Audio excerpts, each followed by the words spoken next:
Welcome back to the Stephen Knight Show. Adam, how's the weather in DC?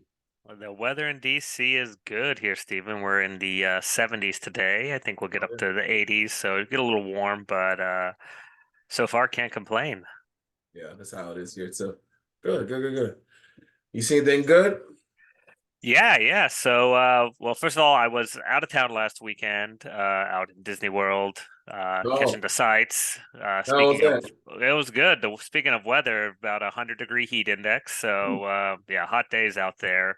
Yeah. But I was fortunate enough to have Jerry Seinfeld release a movie straight to Netflix Oh called yeah. Unfrosted. Yeah. Well, the Pop Tarts or something like that. Yeah, the Pop Tart movie. So I want to talk a little bit about that. It came out, and for anyone unfamiliar, this is the story of the creation of the Pop Tart, and it's not a real story. This is all very like Jerry Seinfeld making a funny movie with Yeah. Pop Tart as characters and everything around the cereal kind of industry. So what the story is about is, and this is starring Jerry Seinfeld, directed by Jerry Seinfeld. It has a huge cast of famous actors in it, a lot of comedians, a lot of other famous people, but it is a story about the invention of the Pop Tart. And Jerry's character works for Kellogg's, and their rival is Post. And it's a very big kind of parody of maybe the space race and like these two companies going to war to create the first I guess jelly filled pastry in this sense for what the movie's going with. Um, it's a straight to Netflix release. He had an agreement with Netflix, so you can watch it right now. Uh, the reviews before I watched it were very critical. It's got some mixed reviews, and I try not to let the reviews sway my opinion of a movie before I watch it. And the biggest thing about this movie is, first of all, it's not awful. It's not going to be the worst movie you've seen, but it's just a lot of it's nothing exciting. There's nothing like laugh out loud funny too often in this. There's nothing that really like engages you the whole time. I mean, I hate to say it, but this is like one of those movies where you can look at your phone throughout it and you're not really missing much. And it might just be because it's a series of little jokes mixed in throughout the movie that's like more of like scenes, or if it's just like leaning into the silliness. But you have the mascots that Tony the Tiger's played by Hugh Grant, who does a great job. And that's one thing I'll add. Everyone gave 100% in this movie. No one felt like they phoned it in. They really enjoyed being there. And when you're surrounded by comedians, I'm sure you're having a good time. But uh, everything was just kind of on the silly scale, and there was a lot of 60s references. This takes place in the early 60s Mm. that are in there. And I watch a lot of movies. I know a lot about kind of the culture of the 60s, so it wasn't too much out of the realm for me. But like for your average audience, even the Gen Zers, alphas, some of these jokes you're just going to miss. You're not going to get who these people are. You're not going to get their references. You're not going to get a lot of the kind of inside jokes of whatever the 60s like reference Right. is, which is fine. Again, this all comes back to my point that it's not a bad movie. It's just not a good movie. It's a very middle of the road. You'll get some jokes here. You'll get some jokes there.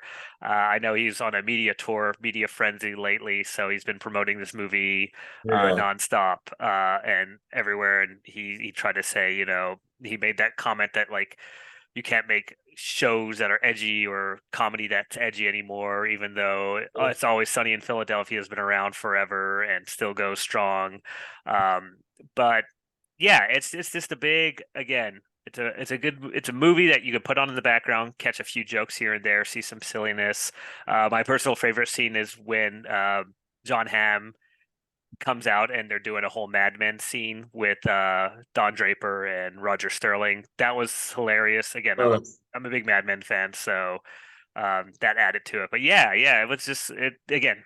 If you want something to put on in the background while doing chores, this is it. This is not going to be a bad thing. It's not going to be offensive. It's not going to do anything that's really going to change anything for you.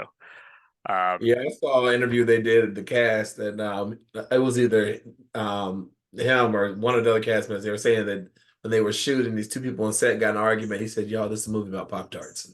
There's nothing to argue about."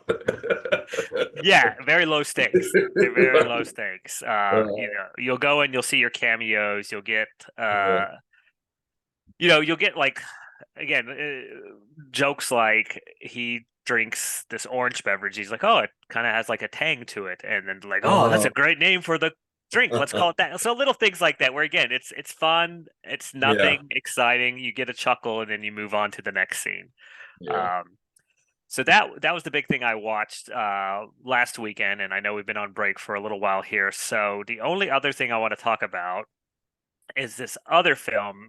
It's a comedy called Hundreds of Beavers.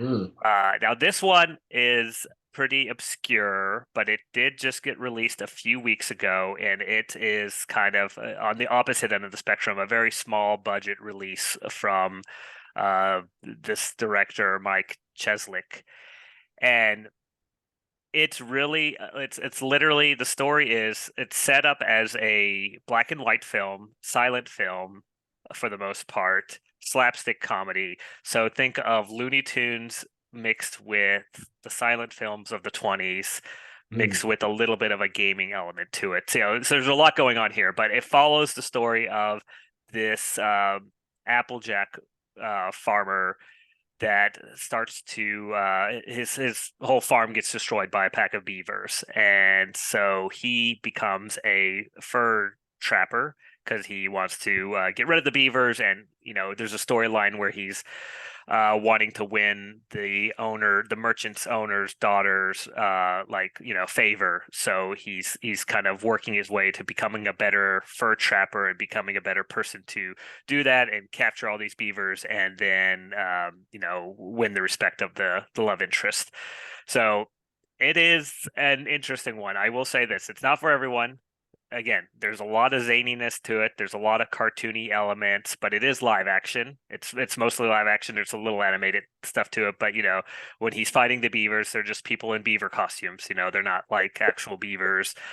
He's fighting the squirrels. He's fighting the wolves. They're all like that. So there's a lot of silliness, zaniness into it, but it's a good callback, and it's a fun movie where you get to just experience that little bit of the charm from way back in like the 20s and things like that. It was yeah, made on such a small budget, $150,000. It's already, surpassed that. You can rent it on Amazon Prime. I don't think it's in theaters, but it's good. It's a refreshing, especially after watching Unfrosted. It's a refreshing mix of like comedy and like different ways to get laughs and yeah. really kind of enjoy those storylines. So if you're looking for something really off the radar, again, this is not for everyone, but Hundreds of Beavers, it's a fun watch. If you're like, I want to laugh at something different and not see the same thing, Yeah. check it out. Okay. Well, I saw a series I watched this a couple weeks ago. It's called A Man in Full, and it stars Daniels. And he said Hmm. this is his one of his hardest roles. But it's described as when real estate mogul Charlie Croker faces bankruptcy, political, and business interests collide as he defends his empire from those attempting to capitalize on the fall from grace. This and he said that this is similar to like a Donald Trump, but this was based on a book that was written way before Trump, became Okay, yeah. president. But he said so. But the thing is, he, he's a game runner. He's not the best person, obviously. But you find yourself actually liking him a little bit. He's very southern because it takes place here in Georgia, Atlanta. Hmm. Very southern. He talks junk, talks to you recklessly, you know. But it was really good. I watched it one day. It was really good. It's 6 episodes on Netflix, and I highly recommend it. I was very much entertained. But as a matter of fact, so I worked from home that day, so I was watching while I was working. And then I had dinner plans with Miss Parker and her cousins. I couldn't wait to come back from dinner so I could finish watching the series. That's a good sign, though, right? Yeah, Like yeah, sticks in it your was good. mind. Yeah, so I highly recommend it. It's a drama, but I recommend it. But yeah, All that's right. pretty much it for me. Anything coming down the pipeline? Yeah, so these busy weekends, but I haven't had a chance to be in the theater in a while, but I want to see The Fall Guy. This is Ryan Gosling stars as this kind of stuntman that's has to look for his kind of ex-girlfriend, and so he's like going so he goes from a stuntman actor to actually having to go do all these Oh yeah, things like in the life of yeah. the movie. I saw the So trailer for yeah, it that. looks fun. Like this is like our summer blockbuster of just kind of Yeah. fun zaniness, enjoyable Uh-huh. cast and stuff like that. So that's on my list. And then the apes are back, and I've seen the last two Planet of the Apes films. We're into the Kingdom of the Planet of the Apes films. Uh, they're fun movies. I don't know if anyone follows the storylines, cares about the storylines. They come out every few years, but they do a good job. But this one is kind of this.